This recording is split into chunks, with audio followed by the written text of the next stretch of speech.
10 minutes, je dirais pas beaucoup de choses. Enfin, je pourrais commencer par dire que je vais un peu parler d'économie méditerranéenne, hein, c'est un peu large.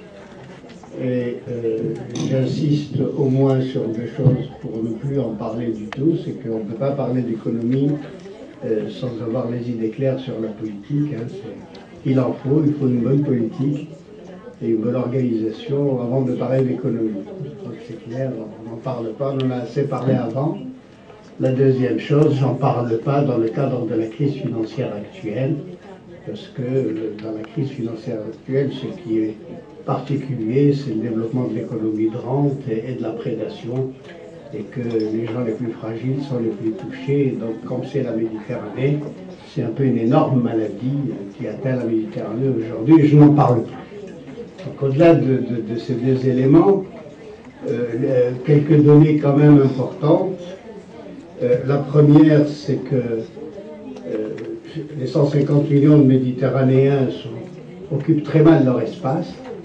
Une partie de l'espace est suroccupée dans les plaines et une autre partie est bien sous-occupée, même désertique. Même si la population est multipliée par deux, il y a un énorme problème d'aménagement du territoire. Et je n'insiste pas sur le problème d'aménagement des villes dont on a parlé par ailleurs. Donc cette région, qui quand même est en transition démographique, c'est-à-dire elle vit actuellement d'une manière générale un stand-by, je ne sais pas comment ça évolue, mais dans cette situation quand même, la situation des jeunes est importante. Les gens, ceux qui ont moins de 15 ans et moins de 20 ans sont en nombre extrêmement élevé. Et évidemment, le grand fléau dans cette région mal gérée. Voilà, c'est une question aussi importante, on verra pourquoi peut-être. Le chômage est un point fondamental. Il y a un exode vers les villes, je l'ai dit, il y a des villes qui sont très mal gérées, il y a un problème fantastique de l'eau et un problème de saturation et de fatigue des terres dans les zones où les gens sont les plus présents. Alors, plus de la moitié des Méditerranéens vivent aujourd'hui en ville et l'immigration continue d'être importante vers le nord et vers l'est de la Méditerranée. Bien sûr, je ne parle pas beaucoup de la Méditerranée du nord, je m'en excuse, ni me limite pas beaucoup de l'est, mais étant en temps de révolution arabe, on a le temps de parler de cette région-là. Et donc, dans cette région aussi, il y a une immigration extrêmement importante que aujourd'hui, la manière dont la politique est faite fait qu'il y a d'énormes bouleversements démographiques et d'énormes bouleversements des jeunes. Bien. Alors, avec ces migrations, c'est une zone quand même d'afflux des touristes européens. Hein, il y a de nombreux Européens qui vont en Méditerranée, souvent on ne le voit pas bien. Elle accueille chaque année 200 millions de visiteurs dans cette région, venus essentiellement d'Europe, pratiquement essentiellement d'Europe. Mais il ne faut pas se tromper, il n'y a pas que l'Europe. Je crois qu'il faut le dire dès le début. On ne le voit pas très bien parce que ça se passe surtout en mer. 20% des pétroliers, à peu près, hein, de ce qui transporte du pétrole aujourd'hui, 30% des navires de transport, de commerce du monde transitent par la Méditerranée et circulent dans cette petite mer entre le canal de Suez et le Maroc de l'autre côté. Le trafic annuel est de 120 000 bateaux. C'est extrêmement important parce que ce qu'on voit dans ces régions du Nord aujourd'hui, ça va être le développement énormément des villes et des zones de stockage, puisque l'économie mondiale s'est spécialisée aujourd'hui dans le mouvement énorme de marchandises et dans la création de zones de stockage liées à l'Europe et liées au reste du monde. Si on en parle, c'est pour dire aussi que dans cette région donc, où les transports sont extrêmement importants, les exportations restent une des plus grandes faiblesses de la Méditerranée pour deux raisons principales. La première, c'est que les Méditerranéens ne sont pas assez riches en matières premières. Quelques postes qui existent encore en matières premières sont très mal gérés sur le plan mondial, je n'insiste pas là-dessus, par les accords commerciaux, par les mécaniques de formation de prix et par une espèce d'inégalité flagrante sur les prix qui décourage beaucoup l'intégration interne des pays méditerranéens, surtout sur les matières de base. Le reste des exportations, c'est malheureusement, avec leur logique particulière, les minerais, le pétrole et les minerais.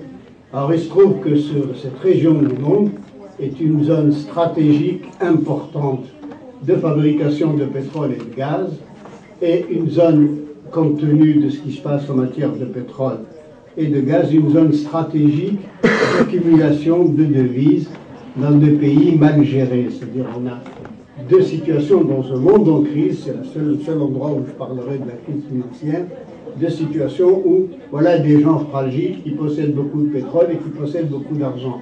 Évidemment, ils sont dangereux pour les gens qui gèrent l'argent et le pétrole, et ce qui explique beaucoup aussi l'importance stratégique aujourd'hui des multinationales d'une manière générale et des pays qui ont des préoccupations stratégiques en matière de pétrole, essentiellement en matière de protection du dollar d'une manière générale, mais aussi en matière de protection des matières premières. Bon, comme je l'ai dit, quand je ne reviens pas sur les matières premières, sur l'agriculture, il y a une pénurie d'eau croissante et de plus en plus aiguë, et l'enjeu de l'eau, troisième enjeu après le pétrole et l'argent, l'enjeu de l'eau devient stratégique dans ces régions. Alors en gros, les grandes questions, on peut parler beaucoup plus en détail, mais comme je l'ai dit, je vais un peu vite, qui vont être les grandes préoccupations des Méditerranéens pour les années à venir. Qu'est-ce que je pourrais dire pour le passé? Pourquoi les pays sont mal gérés? Il y a eu à peu près, très grossièrement, trois phases. La première phase qu'on pourrait appeler la phase des indépendances, où il y a eu des États nationalistes qui se sont constitués avec une vision collective, mais une vision collective très centralisée, qui s'est transformée très vite en vision caractéristique, très autoritaire, hein, la figure de proue étant la figure de Nasser en Égypte, qui ensuite pratiquement a été recopiée d'une manière ou d'une autre par l'ensemble des pays de cette région arabe, et forme d'organisation qui au début était bonne. Il y a eu une volonté industrielle d'État classique, hein, très proche de la vision sur le plan de la culture, de la vision socialiste, mais il y a eu également une très faible productivité. C'est une zone dans laquelle les éléments de marché n'ont pas fonctionné, les participations des gens n'ont pas fonctionné, et évidemment, au bout d'un certain nombre d'années, tout ceci s'est transformé d'abord en situation économique avec peu d'efficacité et peu de capacité de renouvellement des ressources, et deuxièmement, avec une mauvaise organisation de l'ensemble des pays. Eh bien, quand il y a eu les crises, cette période est finie dans les années 80-85, au moment de la première crise pétrolière, quand il y a eu la première crise de pétrole avec les baisses des revenus que nous connaissons dans les années 80, eh bien, ces régimes vont d'une manière ou d'une autre exploser. Et il y a une deuxième phase que j'appellerai encore très brièvement, je m'en excuse, la mauvaise libéralisation de la Méditerranée.